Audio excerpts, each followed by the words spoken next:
ladies and gentlemen, and welcome to another replay cast. Today we are looking at the game in the VK3002D, the tier 7 German medium tank, regarded as one of the worst medium tanks in the game, but in 9.15 this tank actually did get a penetration buff to 143, I believe, or something like that, which puts it more in line with other tier 7 mediums. The premium pen on this gun is still absolute trash though, so the tank is not very competitive when you need to shoot tier 8s in front, tier 8s or 9s in the front, but when it comes to games like this, the tier 7 games, this tank is actually quite good now, I have to say. And this is a tier 7 game, a mountain pass. Our light tanks didn't do any fucking spotting, well, so far at least, and even then this tank isn't really meant for sniping all that much. We could get this shot across if we get lucky here. I'm gonna aim for the best chance to pen him, but I do fuck up my lead, and I probably would have missed that shot anyway, so whatever. This is not really the type of engagement you wanted to take with this gun, but anyways, moving on. Gonna go to the south flank. We know that the heavy tanks are gonna be there, and I'm gonna try to back up my T29 before he gets absolutely wrecked. Obviously, without XVM, I can't really tell how good or bad the enemy heavy tank players are, so if they're good players, there's almost no chance we're gonna win this, because in matchmaking like that, the top tier platoon and heavy tanks can just shit on everything and just win the game, but hopefully that's not the case. Gonna try to back up this T29 as best as I can. Pretty annoying to face two T29s after they, for some reason, buffed the hull on those. It's actually quite tricky to pen them now, and as you can see right there, we do get tracked. I did user break it, maybe a bit heisty. I didn't really need to, but I guess I wanted to take another shot there, and that second shot was just a joke, I guess. Well, the gun handling on this tank is absolutely terrible. The good news is that your rate of fire is excellent. This tank actually out-reloads some of the tier 8 mediums with the reload around 5.5 seconds. You do hit for 230 instead of the 240, which most other tier 8s hit you for, but still, for a tier 7, this is a really high DPM, high alpha gun, which is definitely the combination I enjoy playing with, and now do get to track the first T29, but no damage there, but at least my platoon mate gets something in there. One of the T29s is using a really small gun. It's either the 90mm or even the gun that's smaller than that, but at the moment I'm just failing to do any damage whatsoever, as the tanks I'm facing are really awkward for me to shoot at. Now, I mean, we could have penned the couple of the IS-2 probably, but I'm just going for an APCR because we are just flat out failing to do any damage, and there's no point in that. And with APCR we shoot a hill, because fuck that hill. Fuck him. Right in the hill. Anyways, now they're showing their sides, so I don't really need to shoot that APCR. It wasn't the APCR, obviously, in this tank. But yeah, we're not really facing them frontally anymore, so I didn't really need that for the last shot. And now the IS-2 is still chilling there. We really don't want to trade with that for obvious reasons, and yeah, random numbers on penetration. Can't fucking pen a Kupolov and a Russian heavy tank. Feels bad, man. Feels bad.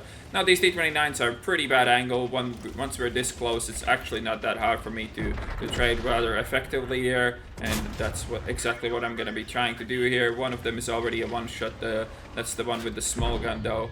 And we actually do manage to bounce, which is something that this tank can do quite a lot. Bouncing guns with below 200 pen, 150 pen, 160, even up to 175 pen. You can bounce, not reliably, but it definitely can happen. And the T29's gun has 200 pen, and we still managed to bounce that. Obviously, got quite a bit unlucky. I could track this guy, and that's exactly what I'm gonna do. I could also go for the kill here, but I don't really want to take that shot if I don't really need to. I might instead farm this M6 a bit more. We have that IS behind us, so we need to deal with this rather quickly. You can see once we got into this close range, the trade potential of this tank is pretty sick, especially if your enemies shoot like my enemies are doing at the moment. I mean, they're clearly not the best players ever, but still, a lot of tanks wouldn't be able to do what I'm doing here, and yeah, we can't pen a Kupolov of a T29 apparently. Gonna have to go for the lower plate, but he's very slow in his reaction, so we managed to kill him before he even shoots me. So yeah, we dispatched all their tier 7 heavy tanks pretty much without any any struggle here whatsoever. Well, not that there wasn't any struggle. We didn't lose any health though, which is rather important in a game like this for sure.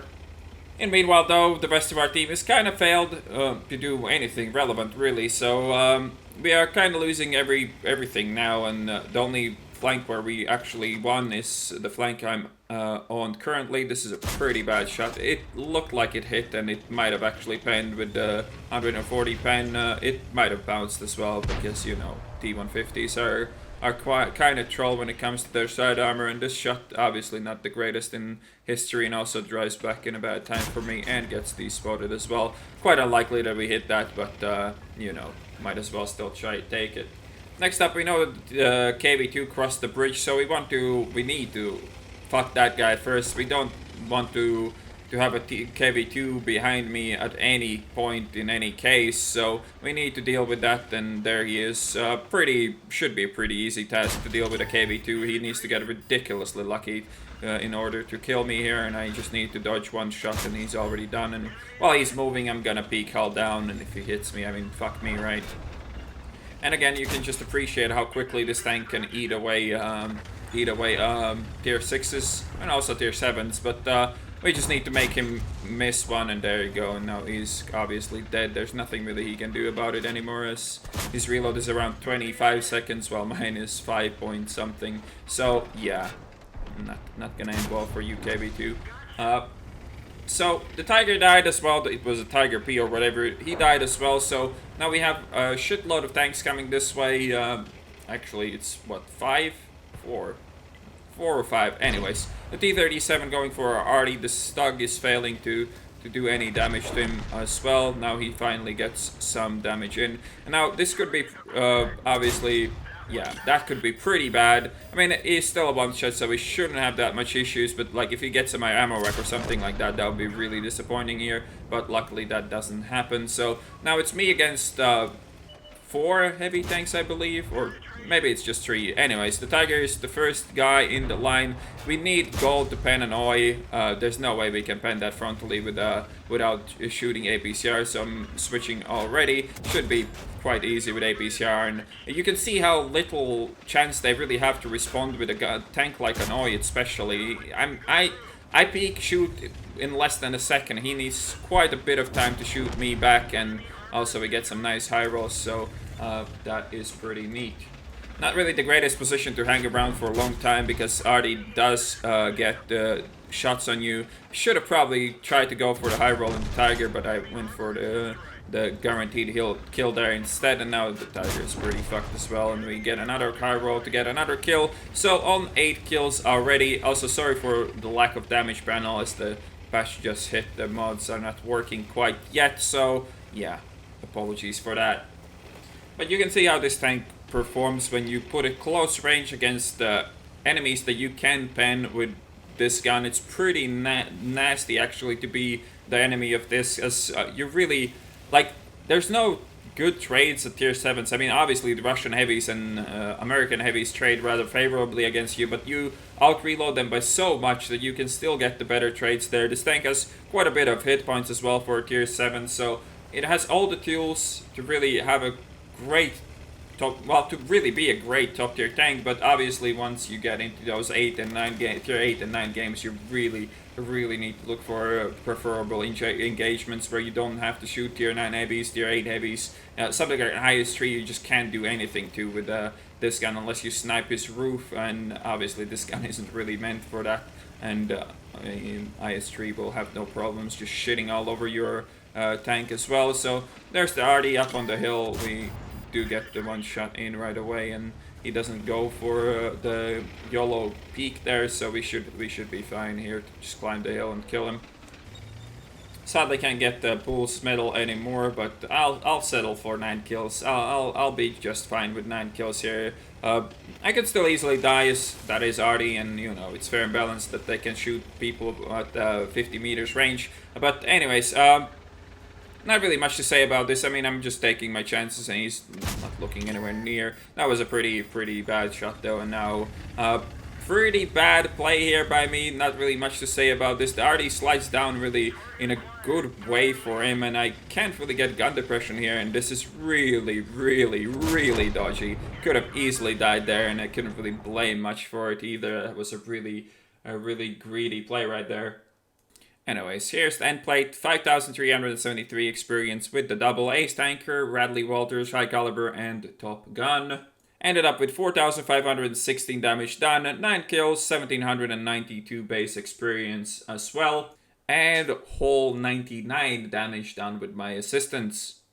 So pretty decent game to showcase, really the best case scenario for the VK40 3002D. Hard to say that this tank is underrated, it really does not perform very well when you're in a bottom tier matchmaking, but in the right matchmaking, this tank can be a fucking beast, and you can see why. The rate of fire, the alpha damage just comes together, and also the armor that can save you some health and, you know, make your trade even better is a really good combination when you're top tier.